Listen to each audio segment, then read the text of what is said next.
Adam Wainwright of the St. Louis Cardinals turned 40 years old this week, making him the second oldest player currently on an active MLB roster.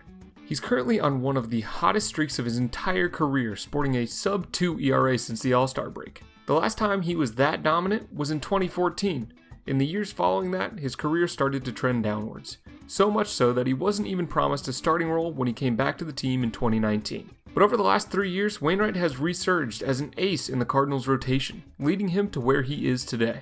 Whenever we see things like this at Simple Sabermetrics, it's our duty to dive into the numbers and find out what he has done to see this newfound success. So that's exactly what we'll be covering in today's video. But before we jump into it, guys, if you enjoy the content you're seeing on this channel and you want to continue to see more of it, it'd mean a lot if you'd click that subscribe button. I'm a numbers guy, and only about 30% of the people who watch these videos are actually subscribed. So show your support by clicking the subscribe button down below. If you've seen a pitcher breakdown on this channel before, you'll know that the first place we start at is understanding each pitcher's arsenal, and this one's no different. Today, we're going to be comparing 2019 Wainwright to 2021 Wainwright, due to the fact that Adam has improved his ERA from a 4.19 in 2019 to a sub-3 in 2021. So let's jump into it.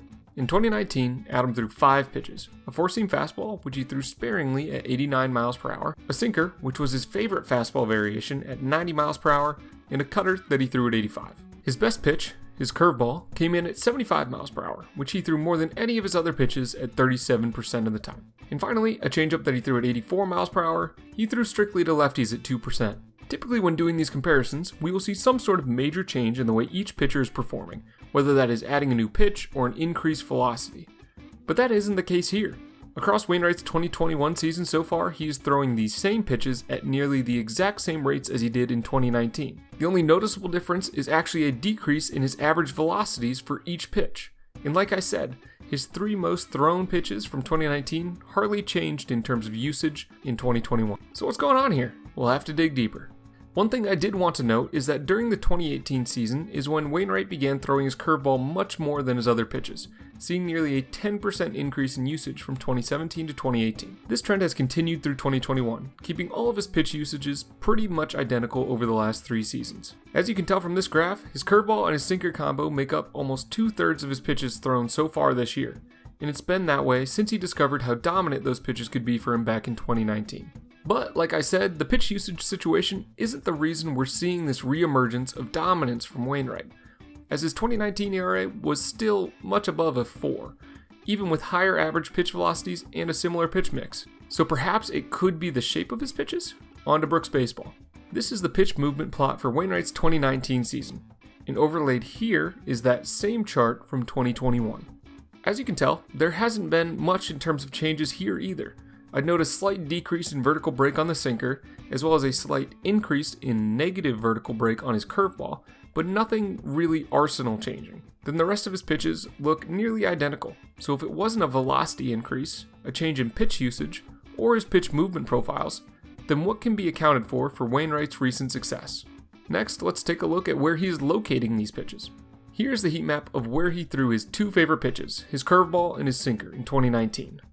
His curveball was his best pitch, collecting a 281 WOBA that year, while his sinker did not perform as strongly with a WOBA of 385. In 2021, however, we can see that there is a noticeable change for the number of pitches thrown lower in the zone for both his curveball and even more notably his sinker. His ability to keep the ball down has proven quite successful for him, as his WOBA has improved for both pitches, his curveball now down to 241 and his sinker down over 150 points to 223. That's crazy good, but that can't just be from locating his pitches better, can it? Let's take a look at some of the peripherals. Wainwright ranks in the bottom 10 percentiles in both his fastball velocity and his whiff rate, so he's not blowing it by guys, and he's really not generating much swing and miss either, even with the 2 pitches that are performing quite well. He also ranks below average in max exit velocity, K percentage, and his chase rate, all great indicators of a pitcher's ability. So in seeing this, it's hard to imagine that he could possibly be having the year he's having, especially in his age 40 season. Guess we're going to have to keep digging and try to figure out what's really going on here. Now what makes this video really interesting to me is the fact that we aren't covering a superstar that is up and coming in the league who has made major changes to his arsenal to see success in the bigs. We're talking about a veteran player that was one of the best in the league 7 to 8 years ago. Since then, we saw his career begin to spiral down a bit through injuries and a few years of poor performances. Many thought that his time in the league was coming to a close. but since 2019, he has only gotten better and better.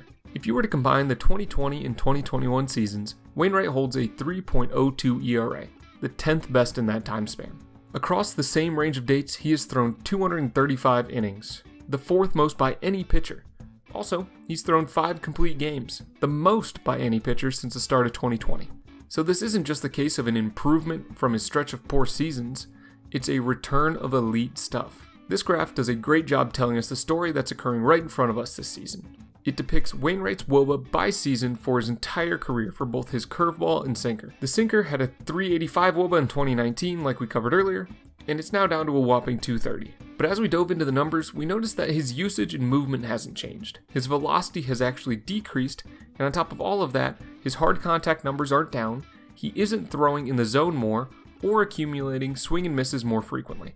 What he is doing right, no pun intended, is that his sinker ranks as the 23rd best pitch in the majors this year, and the 2nd best of all sinkers. His called strikes percentage is way up to 45.4%. That ranks 10th best among pitchers who have had 200 sinkers taken. And his strikes called at the edge of the zone has increased to a crazy 55%, ranking 1st among all starting pitchers. So these are a few things that have aided in his resurgence. The other important thing to note is that his expected WOBA on his sinker is 338, one of the biggest splits in all of the league, so of course he may be benefiting from some luck this season too.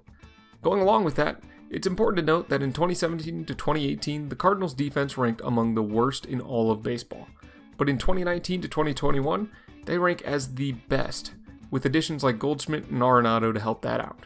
Having a good defense behind you as a pitcher who is pitching to contact is always a good thing. So, what are my main takeaways here? In Wainwright's 16 seasons in the bigs, we've seen many ups and downs, but what he's doing this season is truly remarkable. He has a legitimate chance to at least be in the conversation when it comes to Cy Young voting, a full 7 years after he finished 2nd in the race in 2014. His 1.97 ERA is the 6th best of any pitcher since the All-Star break, and above all else, it's just cool to see a guy who's been in the league finding success this season after a rough half-decade.